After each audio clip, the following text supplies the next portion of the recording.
some real money in the room. So Eva, did you ever get into it with Crip on Lindsey Unit? Oh, one, man. Well, I should have knew better than that too. I forgot his name. He was out of Eastwood. He used to follow me around every day and mimic me and everything. And then and then I don't know if the Crips got mad at him about that, but somebody told him I stole his cigarettes. And like I say, man, I don't steal, man. I take. So they told him I stole his cigarettes. So, then they told me. So I think we went to Peel Call or something like that. So when he came back, I was like, man, I stole your cigarettes. It was like he had that battery in his back though. He didn't really want to do it, but he had to do it. You know what I'm saying? So when I did hit him or whatever, we started fighting, I finally, I hit him with a bad motherfucker, you know what I'm saying? And everybody knew he was in Egypt on Mars or wherever the he was at.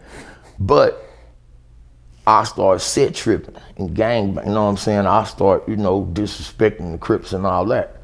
But the only people was in this thing with me was old Stop Six, like Chubb and, the old dudes that smoke yay that be at the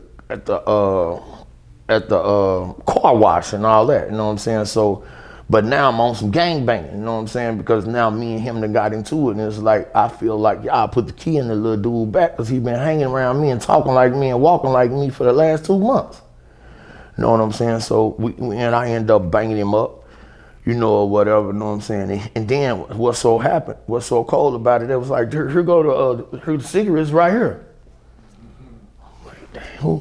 So it had to be a partners through the cigarettes right there, and they done got you done like that, but whatever, yeah, I did. I had one fight over that ain't gang banging though, that was over cigarettes. Yeah. I have had no gang related fight on John or Lindsey, no, period. That was over cigarettes, you know what I'm saying? Every fight I had was racial, you know what I'm saying, or motivated by what they had done, you know what I'm saying, or the movement we was trying to make. How long were you on Lindsey? 11 months. 11 months. And when you got out of Lindsey Unit, what did you do when you got back to the city of Fort Worth? When I got back to the city of Fort Worth, I called some of the people that I knew from Lindsey, you know what I'm saying, and got back to doing the same thing. And as a matter of fact, you know how they say, what they call it, insanity? Mm-hmm. When they say doing the same thing get you a different result. I never thought about that. Look, I'm gonna give y'all some real. I got out doing the same mother thing. I was back in John Orleans in 102 days. So after you did 11 months, you got out and you was back? I got back on Lindsey Unit. The people thought I never left. When we came on orientation, when you sit in the, you probably don't know about it, but everybody that been on Lindsey, they know when they send you the medical and all that, they get to talking to you and all that, how you get the little crazy pills and all that old dumb. I walked out that motherfucker and went and got me some ice cream with the people that was there before. And then the guards thought I never left. That's how fast I came back from being that ignorant. Yeah, I came back to Lindsey in 102 days in real life. I was right back on that bus. How long was your stay this time? The next day was 14 months. I was vicious then that time. The first time I tried to be a model inmate. The first time I had no fights. I slapped a white boy from Putin, you know what I'm saying? And we smelled it and I slapped out of him on the top bunk. And then